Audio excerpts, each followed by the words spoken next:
How the people are doing. So, man, it's been a while, at least a hot minute since I made a video, right? Yeah, your boy had to submit a thesis. Damn, that's quite something. Anyways, it's all done now, and now I can do whatever I want, which obviously involves a whole bunch of videos. Well, not a whole bunch. There's not exactly a whole bunch of phones coming in, so yeah, that's a whole different story. Anyways, for this one, we have the OnePlus 12, which is indeed a battle-hardened flagship killer. Is going up against what is arguably one of the most interesting and fascinating smartphone cameras that I have had the pleasure of using this year, at least. And yeah, that's honestly the best way to summarize both of these phones. Now, the one thing that I'm gonna say right away is that the Xiaomi 14 Ultra, yeah, it's gonna have better audio quality. It just rolls out, and that's just the way it is. To this date, there has not been a single smartphone in terms of audio quality or microphone quality that has taken a win over the Xiaomi 14 Ultra. I'm even talking about the iPhone 15 Pro Max. Even that doesn't have as good audio quality. You can check it out, the video's already done. Alright, look. You know what really bothers me over here is that the Xiaomi 14 Ultra, it sports such incredible microphone quality. I mean, you guys heard it for yourself. But for some reason, I'm not entirely sure why it's such a massive problem. The quality of the video is atrocious. There's really no two ways about it. It's so unfortunate. Like, you can get possibly some of the best audio quality, but the video itself just looks like trash. Sorry to say it, but that's a fact. When a smartphone like the OnePlus 12, which costs almost like half the price, at least in terms of launch prices, well, if it can produce slightly less noisy, I mean, it's not perfect on the OnePlus, but it's still better looking video that we're getting than the Xiaomi 14 Ultra. How unfortunate is that? But look, obviously, selfie video is not going to be the priority number one for everybody, right? So let's check out 4K 30 with the rear cameras, which I think is quite possibly one of the best with the Xiaomi 14 Ultra, as opposed to almost any other flagship that I've used so far. There's a very good reason. The way the Xiaomi can handle the contrast and the exposure, it can really very organically bring out a whole bunch of detail. And that's incredible in my opinion. I think you can probably tell with the Xiaomi here, it has a lot of good detail with the contrast that it is producing, and even the focusing, it is just slightly better, slightly more accurate on the Xiaomi 14 Ultra, which is, look, at the end of the day, when you stack all of these minor differences together, you get definitively better video on the Xiaomi 14 Ultra as opposed to the OnePlus 12 with 4K 30. And then with the ultra-wide camera, it's very similar as we saw with the main camera, but I do believe that the Xiaomi 14 Ultra doesn't really produce as much detail, or at least we can't really perceive as much detail with the ultra-wide camera, because I think the OnePlus overall, its quality kind of stacks up and it's a little bit closer as opposed to the main cameras. However, that's not all the Xiaomi 14 Ultra can pull. Oh no.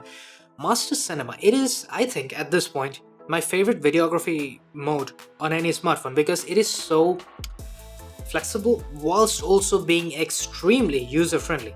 Like, I get it, log video, it sounds incredible, sounds very professional, and it does require someone with professional skills to utilize it. Master Cinema, on the other hand, is something that basically anyone can just jump into. It's very beginner friendly, you can grade it however you want, but it doesn't really require a whole lot of finessing. You don't really have to mess around with it too much, and it looks good.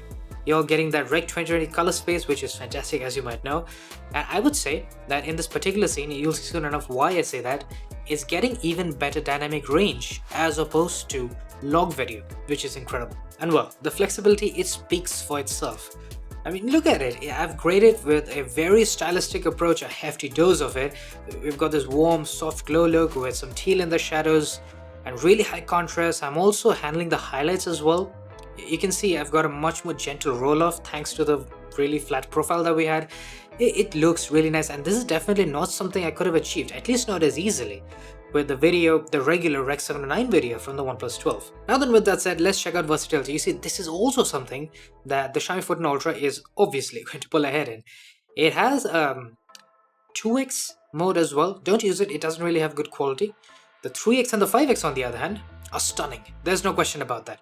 Those are incredible sensors And at least with the 5x, as long as you're not really moving around too much, you can get really nice, really stable video. You're gonna have no issues whatsoever. Now then, with the OnePlus, it does have a 2x option as well. Honestly, it doesn't work quite as nicely either, because I don't know why, but 2x sensor crop doesn't really work all that well in videos. Even though in photography, in most cases, it works really well. Not in videos though, so I don't really use it. On the OnePlus, you do only have the 3x option, which is not bad, obviously, but it's not as versatile, right? And now finally, we have log video. So, you see, the interesting thing here is that we have very strong highlights coming from the sun because it's sunset time, and we have very strong shadows as well. So essentially, I tried my best to strike a middle ground as much as I could, but you'll see soon enough, after I graded it, the highlights were significantly more blown out, and that's just the way the log video works. You're not going to get exactly cinema camera level of dynamic range from the Xiaomi 14 Ultra, right? But I'm hoping that you remember that with the Master Cinema mode, we got way better dynamic range than what we are seeing with the Xiaomi 14 Ultra. And that, in my opinion, just makes it so impressive. There's a very good reason I like the Master Cinema mode so much. And yes, as you can tell, it can handle a very strong look. I mean, I went for extreme levels of contrast over here. I'm pushing it a lot here just to make a point. I'm not going to go for this much contrast if I were using this for my personal video. Or maybe I would, I don't know, I really like my contrast. But regardless, as you can tell, the highlights are just completely blown out. We didn't have that issue with the Master Cinema mode. And that right there is just, again, absolutely stunning stuff. Now, with the 4K 60. So with 4K 60, you don't get the HDR or the high dynamic range option that we do with 4K 30 on the Xiaomi 14 Ultra. Now, generally speaking, it doesn't really affect too much. Now you can tell, it looks fine on the Xiaomi 14 Ultra as opposed to the OnePlus 12, which also has fairly nice dynamic range. Now, it is with the ultra-wide camera where I've noticed that the shadows can sometimes get really crushed. It's very obvious right here. It doesn't look bad on the Xiaomi 14 Ultra, I do want to point that out, but the OnePlus, without a doubt, it has much better balance, and overall you can see so much more detail. Because the fact is this, once you lose detail in the shadows, you can't recover it. But if you have too much detail, or if it's a little flat, you can always bump up the contrast even on the smartphone itself. It's not that big a deal, so just bear that in mind, especially with 4K 60 ultra wide on the Xiaomi 14 Ultra. Now then, with 8K videos, so it would appear that Xiaomi has somewhat, at least, improved the stabilization, because I remember the very first video comparison, I think I compared it against the Vivo X100 Pro. I remember it being quite an issue, the stabilization that is, on the Xiaomi's 8K, but it seems much more usable now. And one thing that I really like about the Xiaomi is that it has really beautiful contrast, and that's something we have consistently seen with the Xiaomi. You see, the 4K 30 and the 8K, both of them have really rich contrast, which just makes the details pop out that much more. Alright, look, I have a little confession to make. So, turns out, while I was taking the samples for the Xiaomi 14 Ultra and the OnePlus 12, I was in a bit of a hurry, thanks for that damn thesis, and so it turns out, I forgot to capture fresh samples, as per this comparison, for the 8K Ultra Wide and the 8K 3X and the 8K 5X. So essentially what we have here is it's a footage that I had used for the iPhone's comparison. Look, the point is this, the Xiaomi 14 Ultra has the feature, so this is basically me showcasing it. So in essence, objectively speaking, this little oversight isn't really costing us anything in terms of the information that I'm trying to relay. With that said though, I promise I won't forget again. Now look, it should be more than obvious that the Xiaomi's 8K, especially with the ultra-wide camera at least, the stabilization is fine. It works more than well enough, but it really is in the details where we're gonna see a difference, and we have that coming up real soon. Now with super stable video, once again, just check out the contrast, and it appears, hopefully, that Xiaomi also fixed that weird underexposing issue that we had with main camera super stable video on the Xiaomi 14 Ultra. So that's fantastic news in my opinion. Also, the contrast looks absolutely stunning, as you can tell. Stabilization, however, I do think there are some jerks making it into both videos, but it doesn't feel like there's a massive difference, so to speak. With the ultra-wide cameras, on the other hand, I would recommend not using this because you're already sacrificing a whole lot of detail when you're dropping down to 1080p. The ultra-wide 1080p just doesn't look good, now does it? Stabilization on both phones is slightly better as opposed to the main cameras. Obviously, that's the whole reason why you're using ultrawide.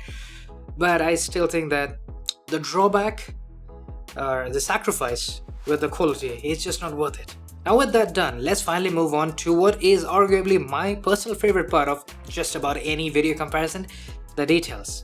You see, this is simple. If you haven't seen this stuff before, it's basically me taking a static shot and then cropping into 500%, which is exactly what we're going to do for 4K 30 right here. And I'm pretty sure you can tell, right? Both these phones have very similar level of sharpening that's happening. Maybe a pinch more on the Xiaomi 14 Ultra, just a tiny pinch. There's 500% crop after all, but I think it's that immaculate level of balance when it comes to the contrast that allows Xiaomi's footage to look as detailed and as poppy with the details as we saw previously. It's not really sharpening that it's doing, it's just that it can handle contrast that well. It's quite something. Now then for 8K, you see, Xiaomi has fixed 8K for the most part with the stabilization. I still think it could use a little bit, maybe a little pinch more stabilization to really round it off to almost perfection, but well, it's getting there at the very least. However, when we crop into 500%, you can tell that the way the details are being handled and the way the things are being sharpened on the Xiaomi 14 Ultra, it's way more organic and way more natural as opposed to what's happening on the OnePlus 12, because damn, the amount of haloing and the sharpening that I can see is through the roof on the OnePlus 12, which is not a good sign, not in the slightest, especially because with 8K, you want less of that as opposed to more. Because I think, personally, the 4K footage looked better on the OnePlus 12. Alright, now we got the ultra-wide camera, so as you can tell, the Xiaomi 14 Ultra is significantly wider as opposed to the OnePlus 12. It's, I think, the widest camera, ultra-wide camera, that I have around, at least at this point in time. So that's impressive, no doubt, but it does make it a little bit problematic when I'm trying to shoot these kinds of comparisons. But regardless, cropping into 500%, and I think it's close on both. I do believe that the OnePlus 12 possibly has a little bit more noise happening as opposed to the Xiaomi. The detail levels look really similar.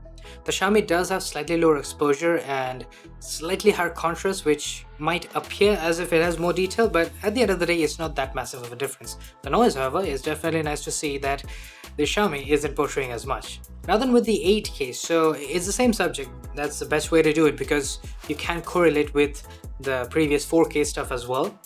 But zooming all the way into 500%, being completely honest here, there's really not enough of a difference between the 4K ultrawide and the 8K ultrawide on the Xiaomi 14 Ultra to really make it worth any of the hassle really. Like, why even bother switching to 8K when you're just gonna get the same level of detail and the stabilization is also very similar. I mean, we're not really gaining anything here. That's kind of the issue I have had. Now then with the 3x, so the OnePlus 12 does have a really high quality 3x camera, but it doesn't have 8K. So my question is, can the 4K with the very high quality 3x on the OnePlus make up for the lack of 8K on the OnePlus? Turns out, it kind of does. I mean, damn, that's a whole lot of detail that we have on the OnePlus 12. I told you, the sensor quality on the OnePlus 3x is something else. It is particularly good with photography, but even in videos, you can tell it's actually producing just a pinch higher detail as opposed to 8K 3x on the Xiaomi 14 Ultra. That's impressive. And yes, I didn't really bother with the 5x 8K because at that point it doesn't really feel fair, right? Because it has both the optical zoom advantage and the resolution advantage. Now maybe the resolution advantage wouldn't do much, but the optical zoom advantage, without question, it would definitely be unfair. Now then with night mode video, I gotta say, the Xiaomi 14 Ultra once again coming in with that beautiful contrast and clarity in the midtones, just it really makes those details, especially the fine details in like the bricks and stuff like that, really stand out. And that does work for me quite well. But to be honest, the OnePlus isn't far off. I would say it's not as detailed and there's definitely some mushiness going on in some of the shadows, but it's not bad, not in the slightest. Also, I believe that in the sky, the OnePlus does appear to have a touch more noise. And now finally, let us move on to slow motion, and this is something that is very good on the Xiaomi 14 Ultra. Not the 1080p240, that's good on both. As you can tell, it really looks nice and works quite well on both. It's not gonna be a problem on either. But, of course, it's gonna be the 4K 120 that takes the win on the Xiaomi 14 Ultra, right? Because say what you will, having the option for beautiful 4K 120 slow motion like this on the Xiaomi 14 Ultra, it hits different, it feels different. Just for videography alone, think about it. Just having 4K 120 slow motion, it's such a fantastic thing to have. The quality is through the roof. You're getting, I would say, almost 4K 30, 4K 60 level of quality with a little bit of slow motion built into it. It works so well, doesn't it? And so that brings us to the end of this comparison. I gotta say, look, OnePlus 12, it is a flagship killer. It costs significantly less than the Xiaomi 14 Ultra. And it provides all the basic features that you would expect from any given flagship, and it does so at a relatively similar level of quality, which is great for anyone that isn't looking for really high-end or really professional stuff. The Xiaomi, now see, that's where the Xiaomi 14 Ultra comes in, because it provides you with stuff like log video with master cinema mode, which is again absolutely stunning. There's no question about that. It is the best bloody videography option that I've ever had the pleasure of using in any smartphone. I said it before, I'll say it again. It's so flexible and I bloody love it. I like it even more than the log video that we get from the Xiaomi 14 Ultra. It's that good. But anyways, I'm blabbering on. My point is this: if you are at all interested in professional videography, then the Xiaomi 14 Ultra is without question going to be worthwhile. Because think about it, in India, the Xiaomi costs like 1 lakh Indian rupees. If you want something that is, I would say maybe slightly better in videography, you'd have to go for the iPhone 15 Pro Max, which costs 1 lakh 60 in India. If you can get it from somewhere else, well, good for you. But yeah, that's kind of the situation you're looking at. So the Xiaomi 14 Ultra, with the sheer versatility and the sheer plethora of modes that it has, and the quality that accompanies it, I think it's more than worthwhile, isn't it? So with that said, I do hope you guys enjoyed, found this helpful, and I'll be seeing you guys soon with many more to come. Cheers.